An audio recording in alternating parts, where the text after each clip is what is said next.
is every mother's nightmare. Hey, I am Chuck the Bureaucrat, and recently I shared with you one of the fundamental battle drills that my family used when we were traveling, the document check. And today I want to talk about another Space A battle drill that's good for your team, your family, to know and rehearse what to do if a child gets lost. Now look, Team Weeko, we never had to execute this battle drill.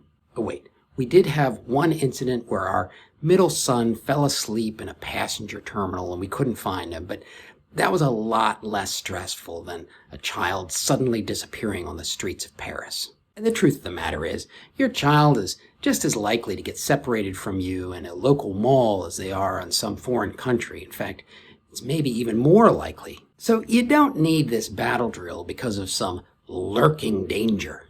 You need this battle drill because if your child gets separated from you while traveling internationally, getting back together can be more complicated. Obviously, the biggest complication is just the language barrier. I mean, I'm betting that your kid doesn't speak French, and when they're in a panic, their English is not going to be exactly easy to understand. So, this battle drill is to overcome language barriers and avoid panic, right? I mean, that's the whole benefit of a battle drill. Everybody knows what to do, and they don't panic. Okay, here's how the battle drill works. As soon as you realize that the child has become separated, the mother begins yelling in a frightened voice, my baby, where is my baby?" Same thing with the kid. As soon as they realize that they're separated, they start screaming, mommy, my mommy, where is my mommy? The goal is to sound panicked without being panicked. At the same time, the father is going to try to remain calm, look around, and pantomime the child's height. So here's why this is important and how it works. This battle drill is important because the normal response to a lost child is for the mother and the child to be very quiet initially. If you've ever seen somebody looking for a lost kid, they're alert, they're looking around, but they are very quiet. It takes some time for their panic to escalate to the point that they start screaming and yelling. And the same thing happens with kids. But waiting to get that panicked, it wastes time.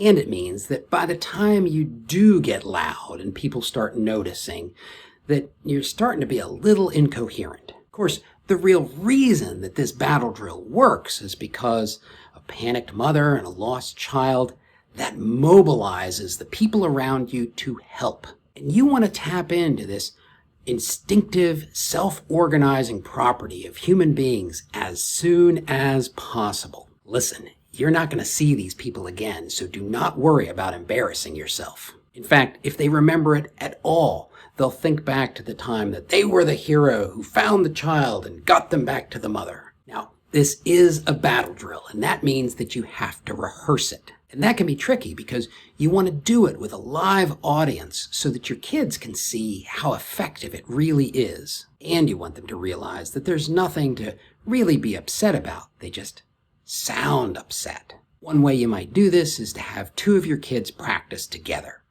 One of them does the yelling and the other one does the observing. Then they switch roles, and the real reason that you do this is you give them a chance to experiment with using emotions and behaviors. And like anything, the better prepared you are, the easier it is to enjoy Space A travel. Now, if you want to see how to plan your trip so that you can deal with inevitable travel delays, watch this video.